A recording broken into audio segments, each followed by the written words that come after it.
silence is over, our second speaker, Toastmaster Abiha Obad, I see you. I see you, Toastmaster Abiha Obad. Best friend.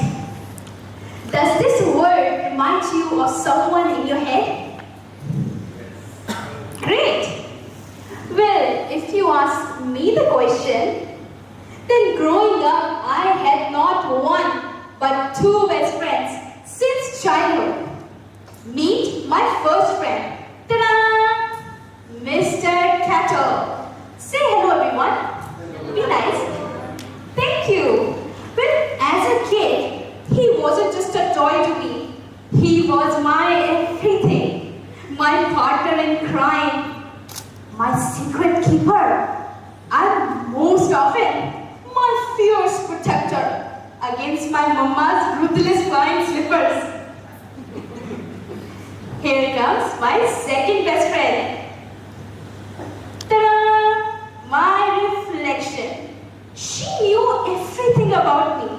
She copied my dance moves, my funny faces, and we even had staring contest where I would stare at her and whisper, I see you.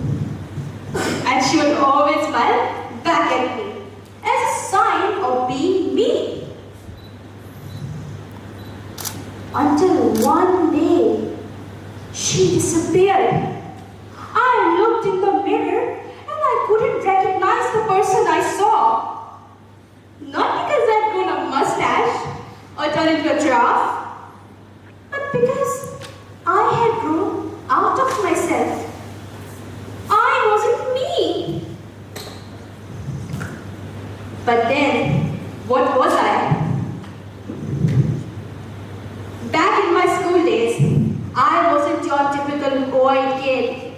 I was the loud, the wacky kid, born to create chaos.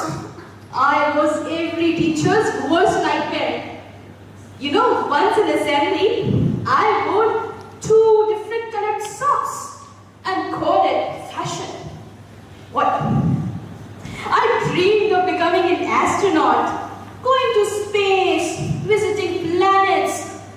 And I was petrified even at the sight of elevators. But somewhere between childhood and growing up, things changed. I changed. The world started screaming at me. Abiha, you're too loud. Abiha, you're too much. Be quiet.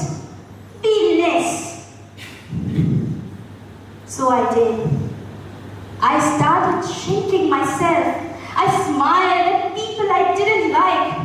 I said yes when I wanted to scream no. I laughed when I was crying inside until the moment came that shattered me. I was hanging out with my friends when I decided to take a bathroom break. When I came back, I saw them laughing hard at something.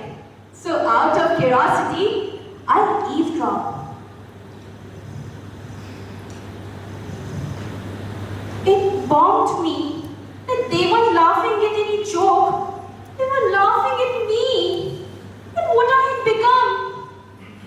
A hypocrite, malevolent, a fake personality. Hearing that, my whole world fell apart. My mindset ignored, joined them, but my heart went against it and said, are you a hypocrite, malevolent, or fake? I listened to my heart and deeply missed my true friends who I had lost in the pursuance of what I had become. I ran home, collapsed on my bed, and cried my heart out. Until I noticed a pair of shiny eyes. It was Mr. Cattle! I jumped at him, held him up, and whispered, do you remember me? It didn't say anything. Not because I'd thrown it away or forgotten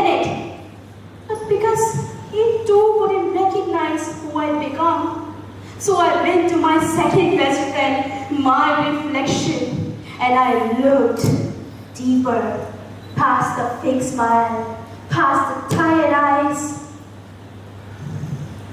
Finally, I got a glimpse of that boy little girl who believed that the world was a stage, who didn't ask for permission to shine. She was there. She was waiting. So after promising myself to be who I was, I leaned in and whispered, I see you. And after so many years, I found her smiling back at me. Fellow Toastmasters, Mr. Contest Chair, I learned my lesson the hard way. Comparisons don't start when you grow up. It starts the moment you learn to walk. Whether your mama saying, why you got a B grade? Someone's daughter got an A.